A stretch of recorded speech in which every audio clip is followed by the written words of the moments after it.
capítulo 10. Nós encerramos no último domingo a nossa caminhada na segunda carta de Paulo aos Tessalonicenses. Nós estamos naquele período onde a gente costuma dar uma pausa, tratar de outros textos soltos, até voltarmos aí às nossas meditações em série. Marcos, capítulo 10. Todos encontraram? Vejam, a última semana de Jesus Cristo na Terra foi a semana mais difícil, a semana mais crítica do Senhor Jesus. Nessa última semana, prevista por ele em muitos momentos na narrativa dos evangelhos, Jesus foi traído por um dos seus discípulos, ele foi negado por outro, ele foi abandonado por todos os demais. Nessa última semana, Jesus foi submetido a um julgamento injusto pelo Sinédrio, a corte judaica. Ele foi condenado à morte, ele foi espancado e humilhado pelos soldados romanos, ele foi morto entre ladrões, entre malfeitores. Assim como o céu, naquele fatídico dia, ficou escuro, se você lembra da narrativa lá, também escureceu a alma dos discípulos no sentido de que o coração deles se encheu de dúvida, de medo, de angústia. Ao ver aquele que passou com eles durante aqueles anos, ressuscitando mortos até, de dias, agora ali morto numa cruz. Imaginemos nós como ficou a mente, o coração desses homens. Mas eu digo aos irmãos que não deveria ser assim. Não deveria ser essa ou ter sido essa a realidade da alma daqueles homens e daquelas mulheres entre os seguidores de Jesus. Mas me refiro especialmente aos discípulos. Por que não deveria ter ficado daquele jeito? Porque o próprio Cristo, ele havia predito todas essas coisas. Ele havia dito, e você vai ver comigo, em detalhes, todos os passos que se seguiriam ali em Jerusalém. Tudo o que ia acontecer. Inclusive, havia dito que ao término de todo esse processo, que culminaria com sua morte, ele ressuscitaria ao terceiro dia. Capítulo 10, versículo 32, diz assim. Estavam de caminho subindo para Jerusalém. Jesus ia adiante dos seus discípulos. Estes, os seus discípulos, se admiravam e o seguiam tomados de apreensões. Jesus, tornando a levar à parte os 12, separou os 12 num lugar, passou então a revelar aos 12 as coisas que lhe deviam sobrevir, dizendo: eis que nós vamos subir para a cidade de Jerusalém, e o Filho do Homem será entregue aos principais sacerdotes e aos escribas. Condená-lo-ão à morte e o entregarão aos gentios.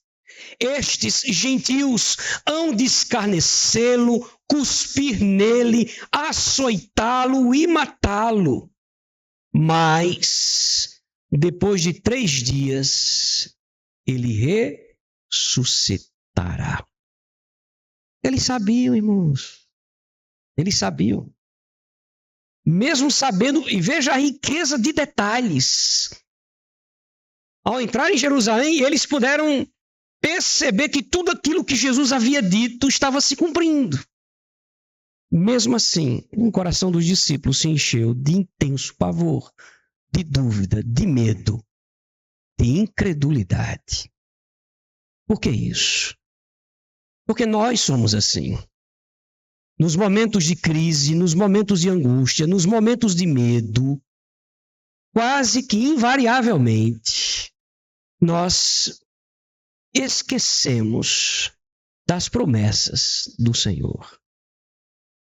E não levamos em conta que todas as promessas que ele fez se cumpriram o que nos faz compreender que todas as promessas que ele fez e que ainda não se cumpriram, se cumprirão.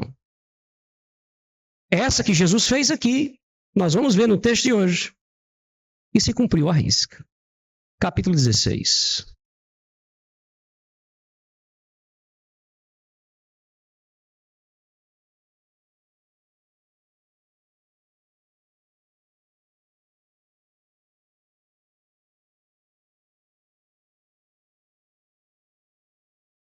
Nenhuma das palavras de Jesus deixará de ser cumprida. Capítulo 16, a partir do verso 1 até o verso 8, diz assim, acompanha a leitura. Passando o sábado, Maria Madalena, Maria, mãe de Tiago e Salomé, compraram aromas para irem embalsamá-lo.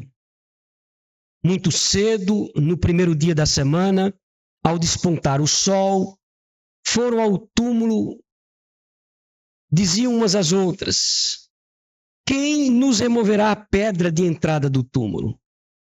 E olhando, viram que a pedra já estava removida, pois era muito grande. Entrando no túmulo, elas viram um jovem assentado ao lado direito, vestido de branco, e ficaram surpreendidas e atemorizadas. Ele, porém, lhes disse, não vos atemorizeis, buscai a Jesus o Nazareno que foi crucificado, ele ressuscitou, não está mais aqui, vede o lugar onde o tinham posto. Mas ide, digam aos discípulos e a Pedro, que ele, esse Jesus, vai adiante de vós para a Galileia, lá o vereis, como ele vos disse. Saindo elas, fugiram do sepulcro, porque estavam possuídas de temor e assombro, e de medo nada disseram a ninguém. Lições de uma ressurreição é o tema dessa nossa breve devocional de hoje. Feche os olhos, baixe a cabeça. Vamos pedir a Deus que nos ensine o que precisamos aprender desse texto.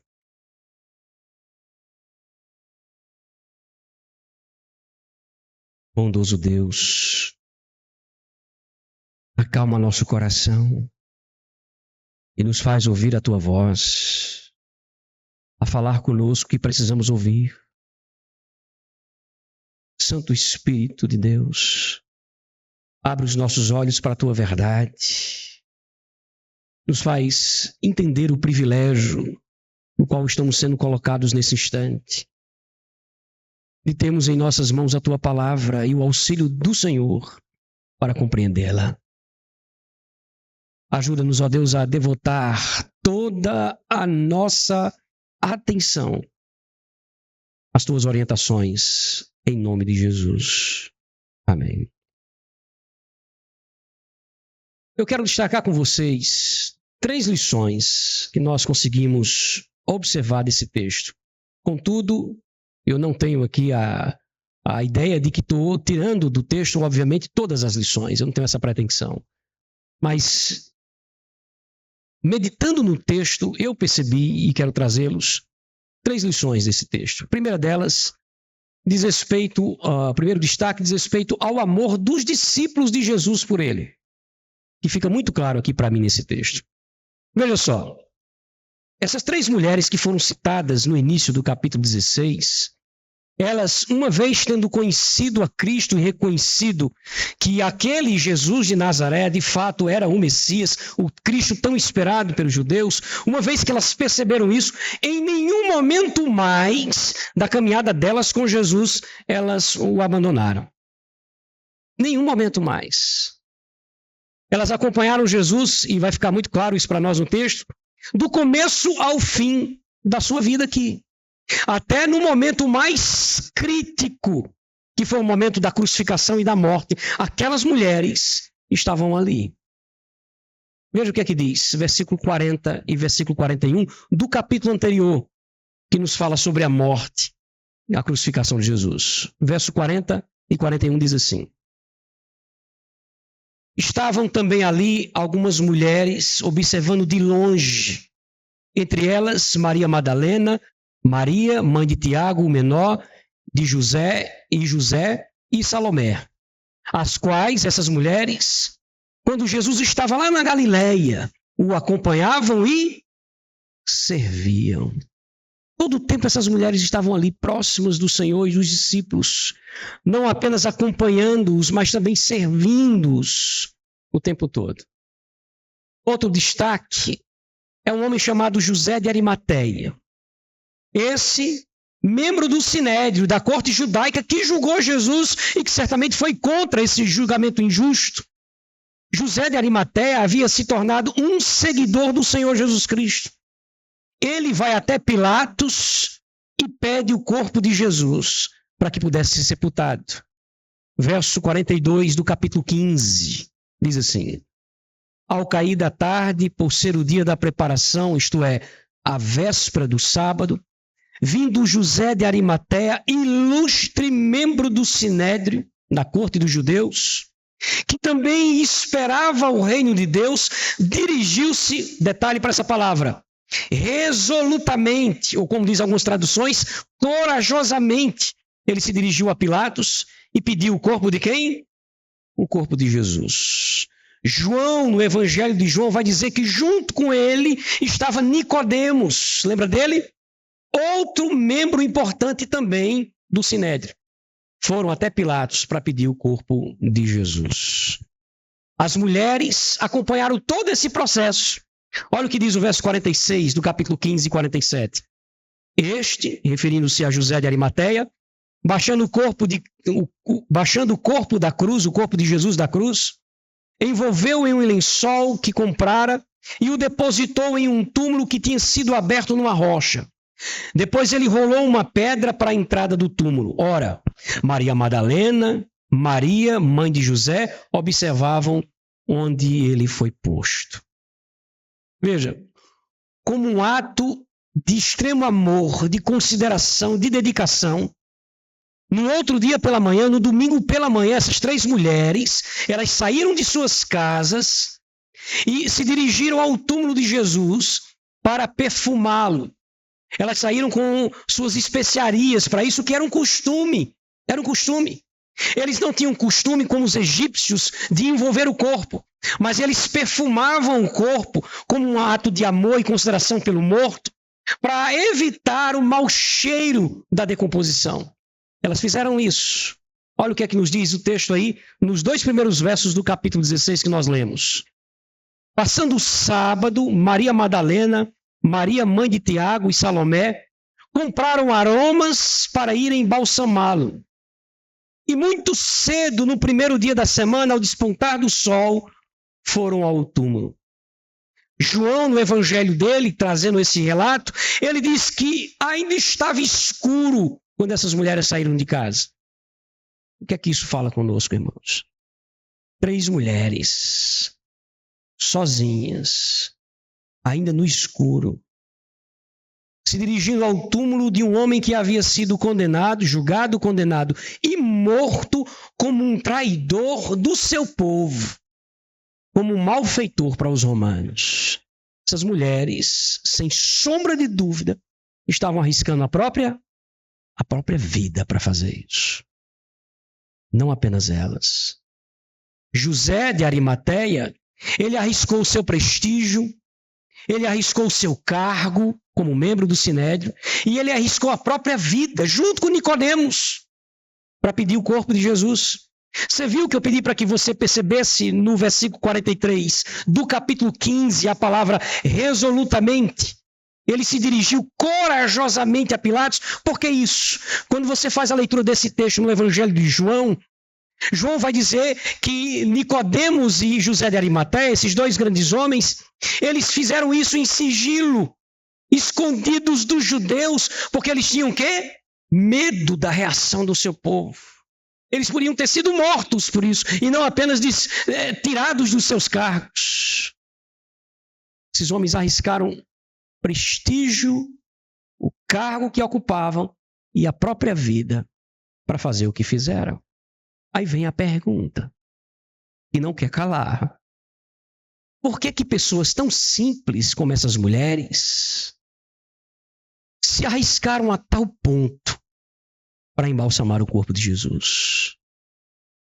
Por que homens de cargos tão elevados e destaque no contexto da sociedade judaica, por que eles arriscaram, perderam todo o prestígio que conquistaram ao longo do tempo, perderam esse cargo que os colocava em posição muito elevada diante dos demais e até mesmo a vida arriscaram, simplesmente para pedir o corpo de Jesus para poder sepultá-lo? Eu respondo a vocês, eles fizeram isso por amor. Por amor. E é por amor que os verdadeiros discípulos de Jesus são capazes de rejeitar propostas promissoras em suas vidas, por saber ou por imaginar que essas propostas promissoras poderão tirá-los da presença de Deus, poderão prejudicá-los espiritualmente. Não raramente nós encontramos homens e mulheres de Deus rejeitando cargos e ocupar situações que colocariam eles em posição elevada diante da sociedade, mas por imaginar apenas que aquilo poderia prejudicar a sua vida espiritual. É por amor que eles fazem isso. É por amor que homens e mulheres de Deus, seus discípulos, tomam decisões radicais para evitar pecar contra Deus. É por amor que muitos de nós, muitas vezes, rejeitamos permanecer em determinados ciclos de amizade, porque sabemos que aquelas amizades nos levam para distante do Senhor. Fazemos isso por amor. Por amor. Um amor que muitas vezes não é compreendido, e a gente não espera que seja mesmo, não é compreendido por aqueles que não conhecem a Deus, mas que é compreendido por todos aqueles que já vivem em plena harmonia com o Senhor. Não se engane. Não é com medo do inferno que os verdadeiros crentes, os verdadeiros cristãos passam a obedecer a Deus. Os verdadeiros cristãos perdem o medo, como José de Arimateia, como Nicodemos, como essas três mulheres. Eles fazem isso por amor. Fazem por saber que esse Cristo os amou ao ponto de morrer por eles. É por isso que eles fazem isso. Como Jesus disse, aquele que me ama obedece aos meus mandamentos. Obedecemos o Senhor por amor. Se nós não fazemos isso por outra razão, se nós nos esforçamos para buscar viver uma vida diante do Senhor, uma vida que de fato agrade a Ele, com medo do inferno, da reação da igreja, por causa do compromisso que assumimos de repente com o contexto entre os irmãos, tudo isso é pecaminoso, irmãos, ainda que se mostre como um ato de obediência. A razão de todas as nossas decisões radicais, de todas as nossas renúncias, de toda a nossa obediência, tem que ser uma só. Por amor ao que Ele fez por nós. Que Deus nos faça parecido com esses homens. Que Deus nos faça parecidos com essas mulheres, para o louvor de sua glória. Uma segunda lição que nós aprendemos observando o texto. E aqui a gente entra, digamos que numa lição mais teológica. É o significado da ressurreição. Nós estamos vivendo esse contexto, né? Qual o significado da ressurreição de Jesus? Veja, eu quero começar mostrando a você que essas mulheres não eram muito diferentes daqueles homens, discípulos de Jesus, que esqueceram do que ele havia dito. Ele havia dito que ressuscitaria, não foi? Mas essas mulheres também esqueceram disso. E eu quero provar mais à frente que elas sabiam também. Elas ouviram Jesus falar disso, porque ele não falou apenas uma vez, mas no mínimo 3 vezes foram registradas que Jesus falou isso. Mas elas também esqueceram. Tanto esqueceram que qual é a grande preocupação dessas mulheres? Verso 3.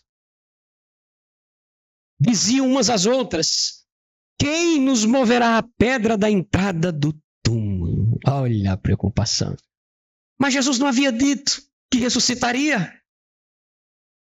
Parece, é lógico, é até difícil a gente colocar isso. O parece não se encaixa aqui mesmo. Fica claro para nós que elas não crerão. Elas não crerão.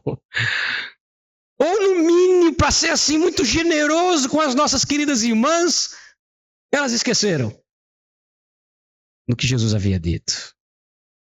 Eu vou ressuscitar no 3º dia, ele disse. E qual era a preocupação delas? Quem vai abrir a pedra para a gente perfumar o corpo dele? Como quem diz, ele não vai sair dali. Isso não é verdade. Mas a preocupação dessas mulheres agora não fazia nenhum sentido, né? Olha o que é dito aí no versículo 5, versículo 4. E olhando viram que a pedra já estava removida, pois era muito grande. Alguém já havia afastado a pedra. Jesus não estava mais ali. No lugar dele, as mulheres encontraram um mensageiro. É esse o significado da palavra anjo no grego. Um mensageiro deixado ali com uma mensagem de quem? Do próprio Cristo para elas. Olha o próximo verso, verso 5. Entrando no túmulo, viram um jovem assentado ao lado direito, vestido de branco, e ficaram surpreendidas e atemorizadas. Depois do susto, a surpresa, verso 6. Ele, porém, o anjo, disse: não vos atemorizeis, buscais a Jesus o Nazareno, que foi crucificado. Ele ressuscitou, ele não está mais aqui. Vejam o lugar onde o tinham colocado.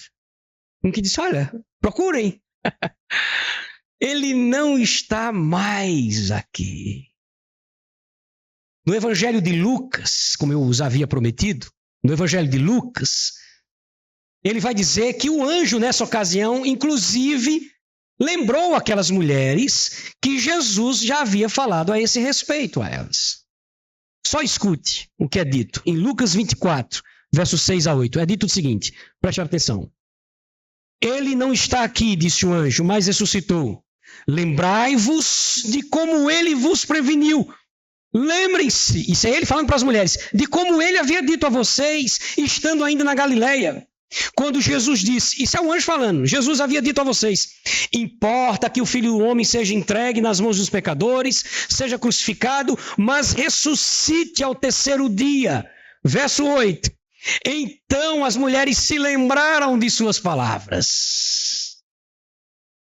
Como dizemos aqui no nosso costume, caiu a ficha. É como quem diz, verdade. Né? Ele havia dito. Como eu falei agora há pouco, para ser bem generoso com as nossas irmãs, elas esqueceram. Elas esqueceram. O que é normal, né, irmãos?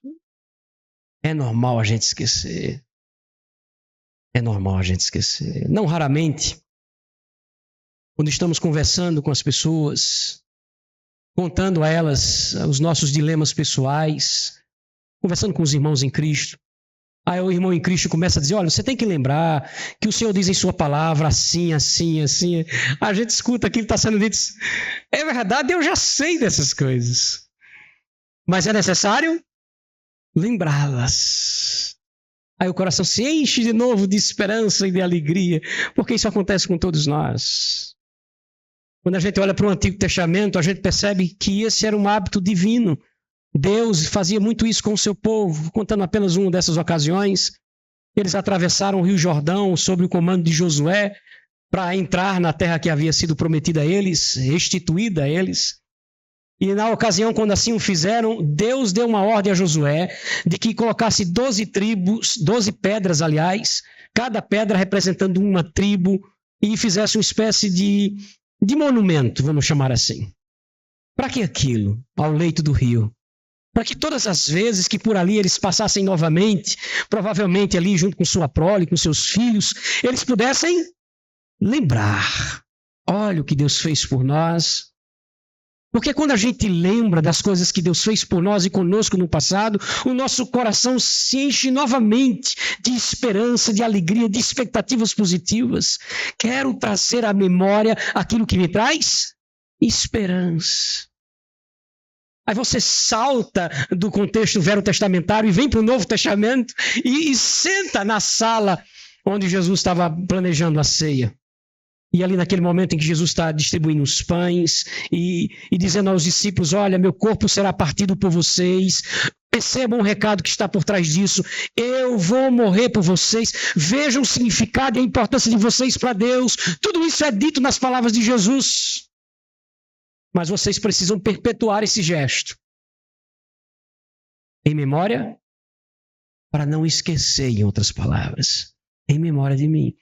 Por quê? Porque haverá essa tendência natural E quando a gente esquece essas coisas, o nosso coração se enche de amargura, de tristeza e de dúvidas.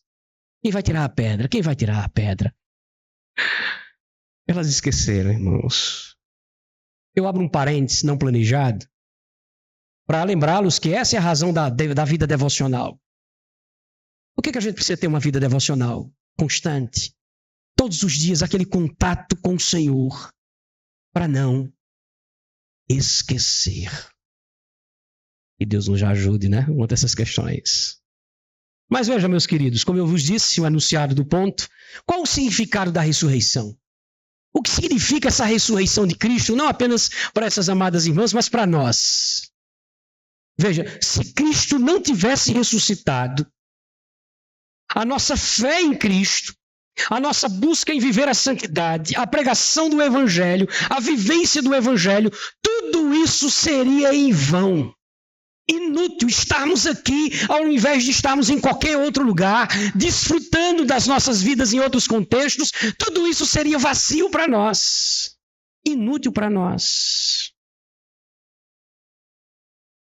Meus irmãos, não haveria esperança para além dessa vida aqui, se ele não tivesse ressuscitado. Marque sua Bíblia no texto em questão e adiante comigo para 1 Coríntios, primeira carta de Paulo aos Coríntios, capítulo 15. 1 Coríntios, capítulo 15. O apóstolo Paulo vai advertir os crentes, nossos irmãos, na Igreja de Cristo na cidade em Corinto, quanto a essa questão da ressurreição de Jesus. E eu peço a Deus que você entenda esse texto claramente. 1 Coríntios, capítulo 15. Esperar todo mundo encontrar, todos encontraram. A partir do versículo 12, diz assim, acompanha a leitura. Ora, se é corrente pregar-se que Cristo ressuscitou dentre os mortos, se nós costumamos pregar que Cristo ressuscitou dentre os mortos, como, pois, afirmam alguns dentre vós, crentes, em Corinto, que não há ressurreição dos mortos? Se nós mesmos dizemos que Cristo ressuscitou dos mortos, como é que alguns de vocês dizem, não existe esse negócio de ressurreição dos mortos? Aí ele continua, verso 13. Veja, se não há ressurreição dos mortos, então Cristo não ressuscitou. E qual é o problema disso? Verso 14. O problema é que se Cristo não ressuscitou, é vã a nossa pregação e vã a nossa... Tudo é vazio, tudo isso é perdido. Se Cristo não ressuscitou, nada disso tem sentido. Próximo verso, verso 15. E se somos tidos, se isso não aconteceu, somos tidos por falsas testemunhas de Deus. Porque temos asseverado contra Deus que ele não ressuscitou a Cristo. Desculpe, que ele ressuscitou a Cristo, a qual ele não ressuscitou, se é certo que não há, os mortos não ressuscitam. O que é que ele está dizendo? E veja, se isso é verdade, então nós somos falsas testemunhas, porque a gente está dizendo que Deus ressuscitou a Jesus, mas vocês estão dizendo que não há ressurreição. Verso 16. Porque se os mortos não ressuscitam, também Cristo não ressuscitou. E para que fique muito claro, verso 17, se Cristo não ressuscitou de novo, é vã a nossa fé e ainda permanecemos nos nossos pecados. Em outras palavras, estamos perdidos. É o que ele está dizendo. Estamos perdidos. Se ele não ressuscitou. Próximo verso, 18. E ainda mais, até mesmo aqueles que já morreram crendo em Cristo Jesus pereceram. Não há esperança nem para nós e nem para aqueles que já partiram, se Cristo não ressuscitou. Verso 19. Se a nossa esperança em Cristo se limita apenas a essa vida aqui, nós somos os mais infelizes de todos os homens. Duro isso, né? Louvado seja Deus pelo verso 20. Mas... de fato, Cristo ressuscitou dentre os mortos, sendo ele agora as primícias dos que dormem. Olha que lindo. Mas de fato, Cristo ressuscitou. Eu queria estar numa igreja pentecostal numa hora dessa. Queria. Porque esse era o momento de um aleluia, um glória a Deus ou coisa do tipo. Eu não vou mais fazer porque não vai ser mais espontâneo. Viu? Se você fizer agora... Mas o fato é que isso aqui, gente, é a melhor notícia da noite. De fato, ele ressuscitou. Nós estamos tentando entender aqui o significado disso. É que a ressurreição de Cristo, escute isso, é a garantia da nossa ressurreição também. Olhe mais à frente o que ele vai dizer nos versículos 52 a 54. Ele diz assim: no momento, no abrir e fechar dos olhos, verso 52, ao ressoar da última trombeta, olha o que vai acontecer. A trombeta soará, os mortos ressuscitarão incorruptíveis e nós seremos transformados. Por que isso? Verso 53. Porque é necessário que esse corpo nosso, que é corruptível, naquele dia, seja revestido de incorruptibilidade. Esse nosso corpo hoje, que é mortal, naquele dia, é necessário que ele se revista de quê? Ele vai se tornar imortal. E quando isso acontecer, quando os nossos corpos ressuscitarem, olha o verso 54. E quando esse corpo corruptível se revestir de incorruptibilidade e o que é mortal se revestir de imortalidade, aí então, nesse momento, vai se cumprir a palavra de Deus, quando diz o quê? Tragada foi a morte pela vitória. Isso é a ressurreição dos santos. E só é possível porque Cristo um dia ressuscitou. Se ele ressuscitou, ressuscitaremos também. Por isso ele aconselha o famoso verso 58 aí. Olha o que diz. Portanto, veja que ele está concluindo o raciocínio. Portanto, meus amados irmãos, por essa razão, ou seja, porque vocês vão ressuscitar, porque ele ressuscitou, por causa disso, sejam hoje firmes, inabaláveis e sempre abundantes na obra do Senhor, sabendo que no Senhor o vosso trabalho não é vão. Que legal, né? O que é bonito é você encontrar o contexto onde esse versículo tão famoso está. Qual é o contexto? Ressurreição. Ele ressuscitou, você vai ressuscitar também.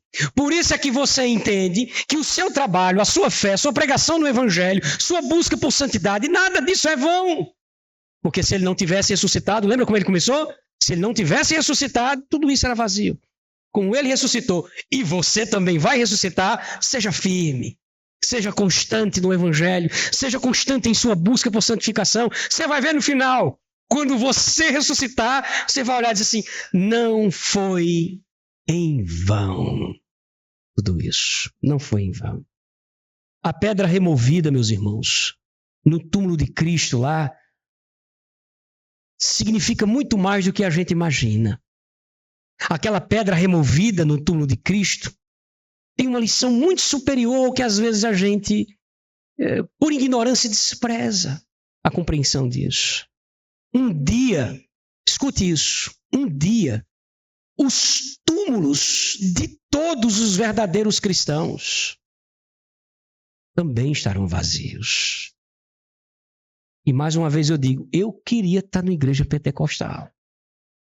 Porque isso é maravilhoso, irmãos. É maravilhoso. Que Deus nos faça entender isso. A sua ressurreição é a nossa motivação. Motivação. Mas eu quero encerrar com uma última lição. A primeira lição, se você conseguir lembrar, eu falei sobre o amor dos discípulos por Cristo lá. Aliás, o amor é exatamente isso, dos discípulos por Cristo. Obviamente, eu não podia encerrar de outra forma, senão falar do amor de Cristo pelos discípulos. Veja, deixa eu lembrá-los mais uma vez aquilo que falamos na introdução. Naquela semana, depois de ter passado todo aquele tempo com aqueles homens, dedicando atenção, amor a todos eles, Jesus foi traído por um deles, duramente traído. Mas ele também foi, a gente não pode esquecer isso, negado por outro. Estou me referindo a Pedro. Mas no fim das contas, ele foi abandonado por todos eles. Volta para o seu texto. Volta para o seu texto de Marcos. Veja o capítulo 15.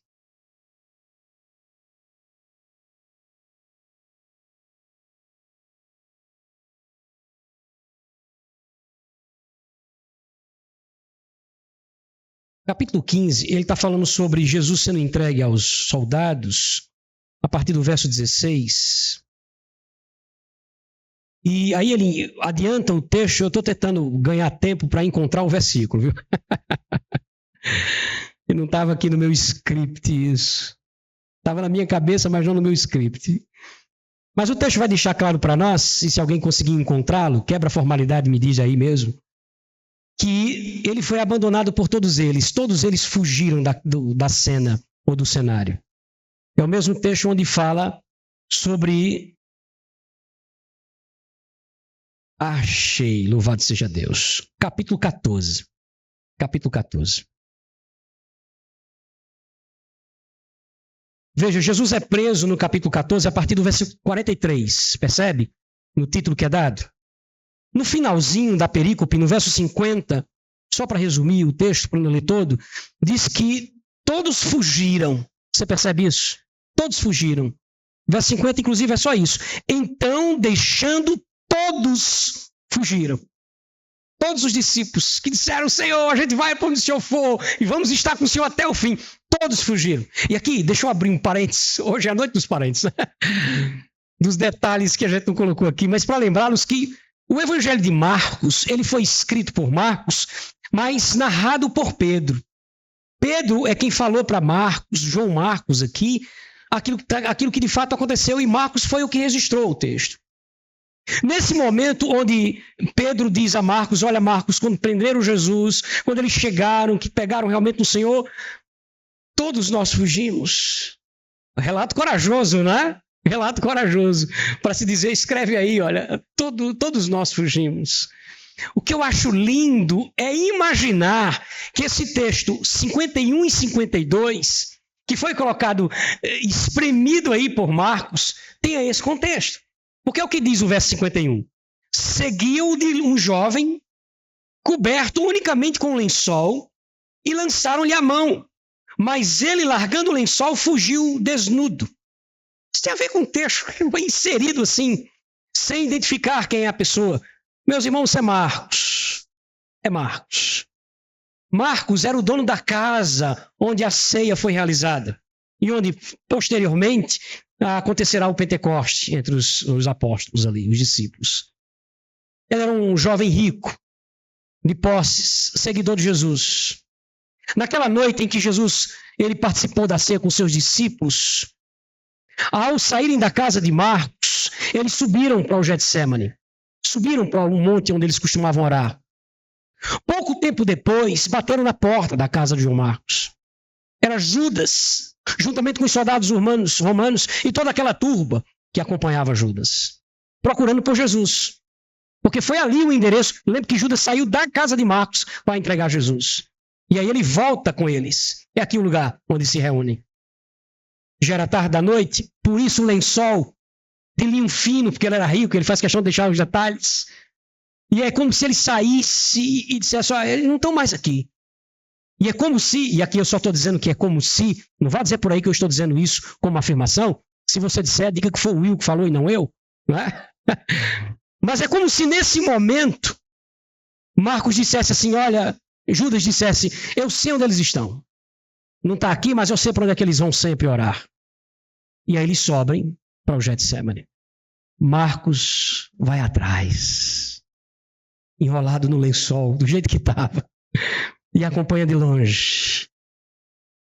Quando ele é abandonado pelos seus discípulos, na hora que os soldados tomam Jesus à mão, e Pedro conta para eles, olha, todos nós fugimos. Eu imagino a tristeza no coração de Pedro narrando isso para Marcos. Provavelmente nessa hora, Marcos, tomado pela compaixão, diz assim, Pedro, eu estava lá. Foi só você, não foram só vocês. Eu também fugi. Eu estava lá. Todos abandonaram Jesus, irmãos. Todos eles. Todos esses homens que disseram ao Senhor em determinadas ocasiões que estariam com ele até o fim, como Pedro. É impressionante isso, porque por muito menos, nós abandonamos valiosas amizades. Por muito menos. Mas louvado seja Deus que Jesus não é como nós. capítulo 16, olha o que ele vai dizer, no versículo 7. O anjo diz às mulheres: mas ide, dizei aos seus discípulos e a Pedro, e ele vai adiante de vós para Galileia, lá o vereis, como ele vos disse. Olha, Jesus deixou um recado: digam a eles e a Pedro que ele quer reencontrá-los.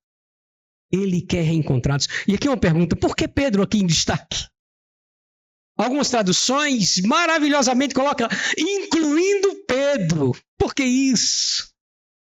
Eu acho que você lembra, não lembra o que Pedro fez? Ah, lembra não? Volta comigo. A gente precisa desses detalhes. Volta para o capítulo 14. Ah, Pedro.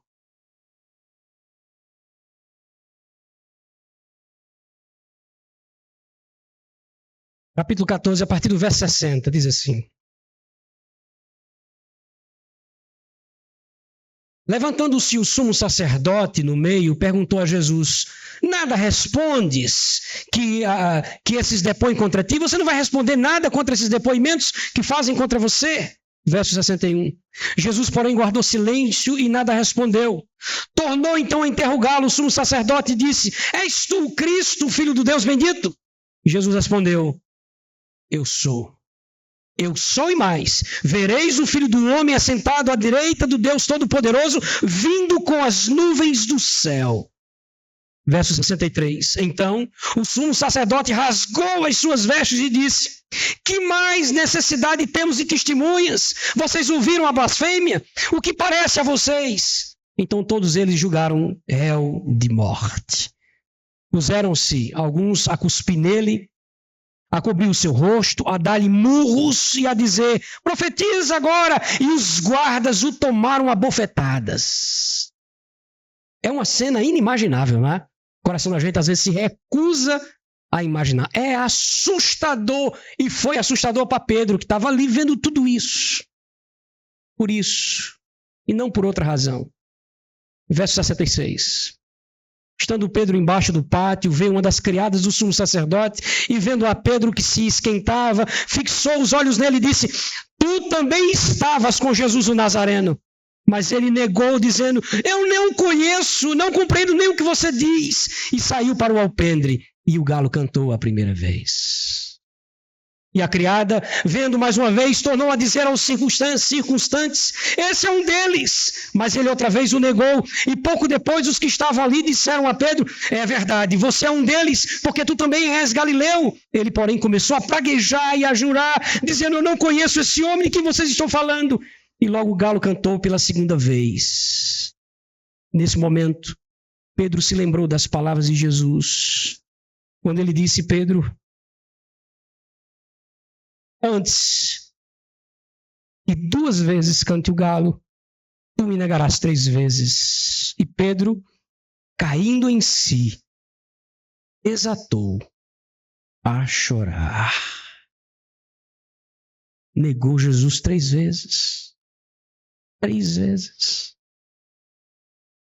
Um outro evangelho vai nos dizer que, um dos outros evangelhos sinóticos, vai dizer que Jesus nesse momento olhou para Pedro. Ele olhou para Pedro. Sabe aquelas cenas que a gente tem, eu não sei se você tem, eu acredito que sim.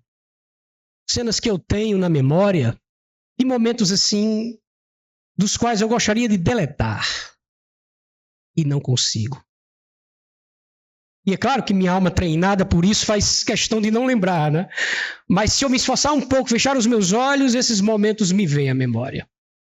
Momentos de angústia, de dor, de vergonha. Esse era um destes para Pedro.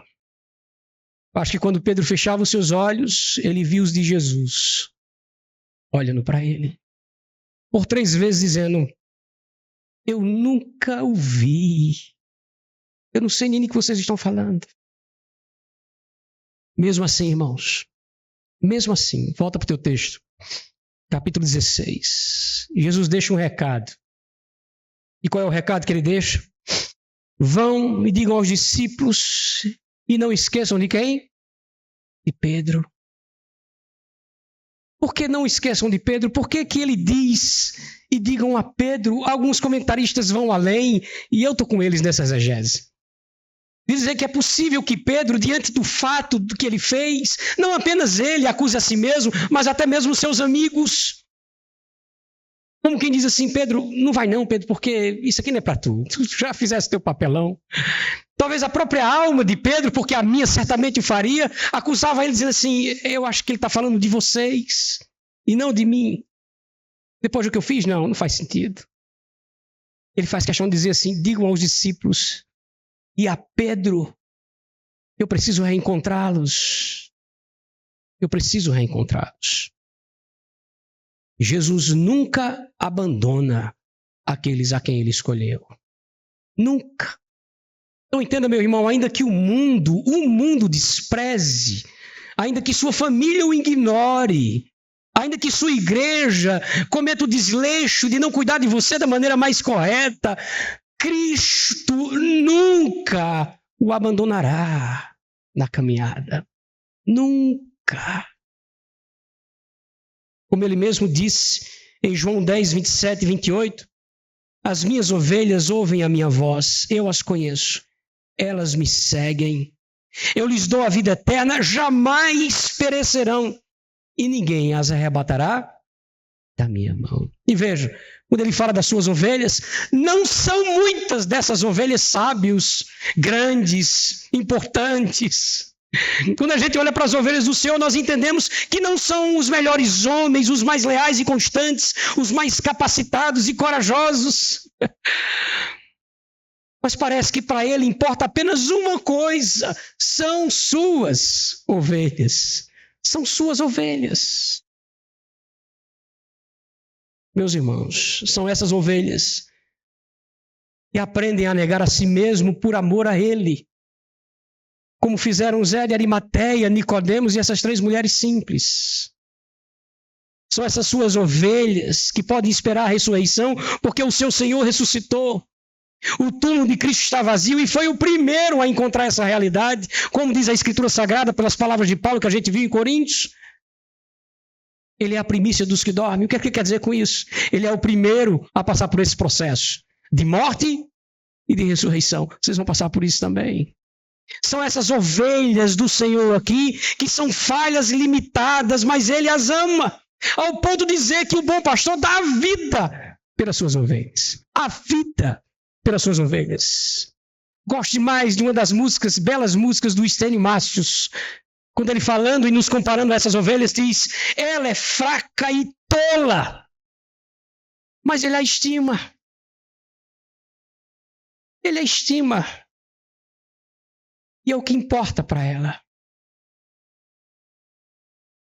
É a essas ovelhas fracas e tolas que ele dá um recado. E eu encerro com isso. 1 Tessalonicenses, capítulo 4.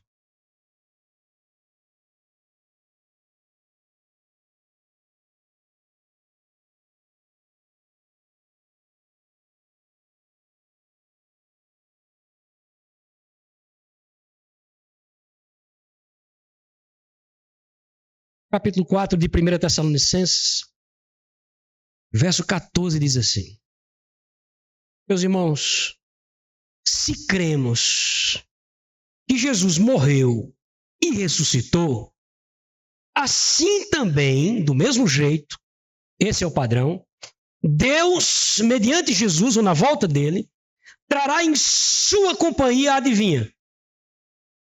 Aqueles que morreram, em outras palavras. Isso vai acontecer. Se cremos que ele morreu e ressuscitou, esse é o padrão que será seguido também para as nossas vidas. Verso 16. Portanto, o Senhor mesmo, dada a sua palavra de ordem, ouvida a voz do arcanjo e ressoada a trombeta de Deus, ele mesmo descerá dos céus e os mortos em Cristo ressuscitarão primeiro.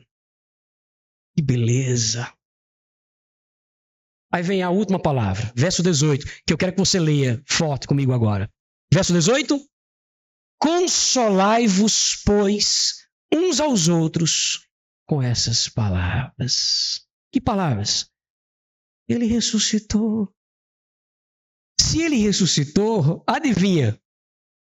Você ressuscitará também. mesmo sendo como Pedro, uma ovelha tola, uma ovelha imperfeita, mas como disse o Estênio, mas que ele estima, porque é dele. Irmãos, a ressurreição de Cristo Jesus é a nossa consolação. É a nossa consolação. Feche os seus olhos.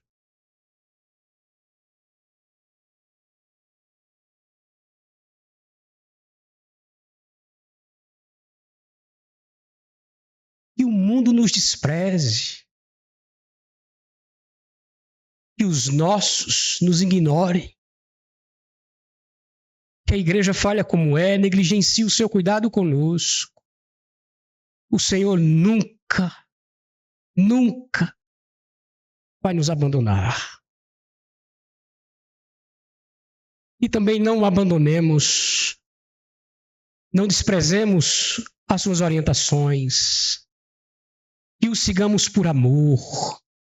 Que nos esforcemos por amá-lo, por entender o que ele fez por nós. E assim seja. Senhor, nosso bom pastor, que nos escolheu antes da fundação do mundo para sermos teus. Quem somos nós para merecermos do Senhor tamanho amor e atenção? Oh Deus, quando entendemos o que o Senhor fez por nós, quando de fato entendemos isso, todo o sofrimento fica pequeno, toda a dor é diminuída. E por essa razão nós te pedimos, não nos deixe esquecer dessas verdades, dessas lições da tua ressurreição. O mundo é um lugar de sofrimento, mas é um lugar de sofrimento para todos. O céu espera alguns. E se somos parte destes, o que queremos mais? Oh Deus, nos faz viver a nossa vida aqui em uma dedicação total a Ti, Pai. Nos constrange com o Teu amor infinito. E nos faz lembrar que vai valer a pena todo o esforço para negar a nós mesmos e os nossos caprichos absurdos e infantis, para viver a Tua vontade, para o louvor da Tua glória. Pois o nosso trabalho não será vão, Senhor. Recebe a nossa gratidão, Deus. Recebe as nossas petições. E que a Tua palavra nessa noite seja tatuada em nossa alma para o louvor da Tua glória. Em nome de Jesus. Amém.